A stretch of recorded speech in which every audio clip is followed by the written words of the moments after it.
Hello everyone, how are you doing today? What age group does your child falls in? When I say what age group, so when your child is 1, 2, 3, 4, 5, what name do we call them in early childhood or psychology? According to the Australian parenting website, I am going to simplify the names and the age group of your kids for you. Look at my friends here. I have been able to arrange that. They are enjoying themselves. Let them enjoy. Look at the boy I have here. He's less than 1 month. They call him a newborn. A newborn is someone specifically between the ages of 0 and 3 months. Yes, and we can have other specifications, but we are going to pay attention to the Australian parenting website definition. So this boy, the way you have seen him, all he does is just to sleep. Expectedly, he should be able to sleep for 17 hours or 18 hours or 20 hours. What he needs to do is just to eat, cry, and get attention. That is what we expect of this child. So this child does not need any other thing than to eat and enjoy himself. But there is something we have to understand. What we have to understand as parents of children like this must understand that at this time, this child is already developing. The child is developing in terms of brain architecture.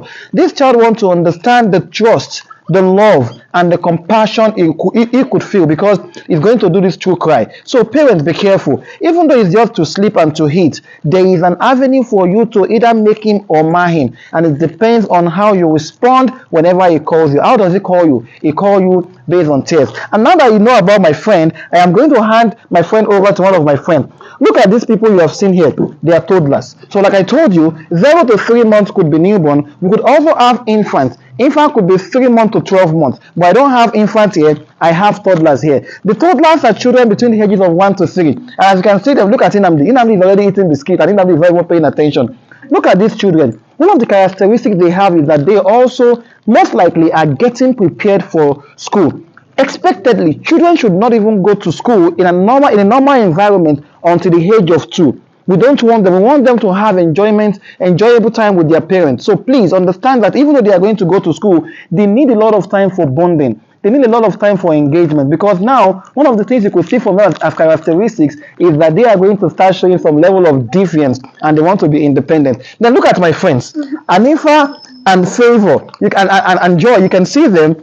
For this group, they are between 3 and 5. 3 and 5 are known as preschoolers. Now you talk about preschoolers, they are children who are already getting ready for pre-kindergarten or they are in nursery school. For them, they have the following characteristics. Independence. They have another thing called egocentrism. Egocentrism is when they want to be the one at the center of the world. Everything must belong to them. Another thing is that they say, Mommy, I want to go to school myself. Mommy, I want to do everything myself. Trait of independence. It is between the ages of 3 and 5. The next one is 5 to 8. And when you talk about 5 to 8, these are my friends that fall in this category. They are school age children. For school age children, they are already understanding the world around them. They are already communicating and they have their own thoughts. But sometimes they cannot communicate appropriately. That is why as parents, you also have to be their friend, listen to them, observe them, and tend to their needs. Between the ages of 5 and 8, they have sense of independence. Between the ages of 5 and 8, they want to do things the way they want. It's now left to you to be their friends and understand how they are going to do their thing. The next one is they are the preteens. Look at Holoma and Ibrahim. They are preteens. For preteens, they are people who are ahead of this kid. Look at them. Look at the way they are smiling. See, they are already school age children, which means that they can go through examination, they can do whatever they want to do. They are already forming the world around them.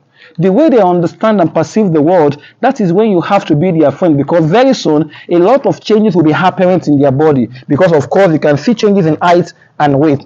And the penultimate group is going to be between the ages of 12 and 18. For 12 and 18, look at them. Look at them.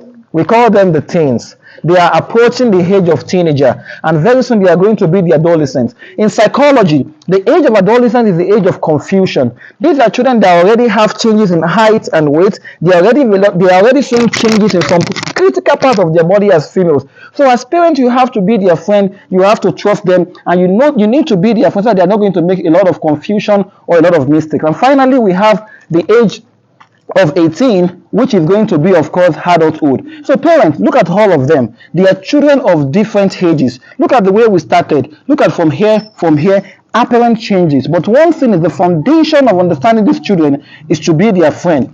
tend to their needs, and understand that the way they grow up, the way they change, their psychology will change, their thinking will change, their engagement will change. For all of these kids, they don't even need any examination. It is this age that need examination. Preschoolers don't need examination. They only need observation and engagement. I hope you have a wonderful time listening to me. I'm going to see you in the next episode. Bye for now.